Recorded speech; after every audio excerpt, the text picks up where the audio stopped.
কোনো এক এলাকায় এক বুজুর্গ ব্যক্তি ছিল। উনি খুব আল্লাহওয়ালা মানুষ।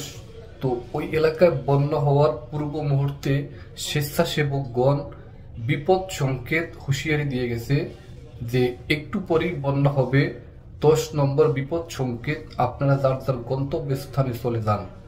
তো ওই বুজুর্গ ব্যক্তি বলল, আমি যাব না, আমাকে আল্লাহ সাহায্য করবেন। তো একটু পরেই বাতাস শুরু হলো, প্রচন্ড বাতাস, ঝড়। তো সব মানুষগুলো যার যার নিরাপদ স্থানে তারা চলে গেল।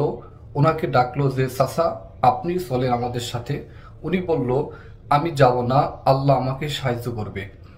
একটু পরেই বাড়িতে উঠান সমান পানি আসলো। কিছু লোক নৌকা নিয়ে নিরাপদ স্থানে যাচ্ছে, ওনাকে ডাকছে, চাচা আপনি চলেন আমাদের সাথে।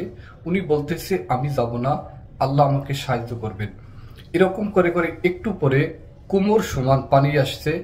মানুষ নৌকা নিয়ে নিরাপদ স্থানে যাচ্ছে, ওনাকে ডাকতেছে, বলতেছে, আমি যাব না, আমাকে আল্লাহ সাহায্য করবে।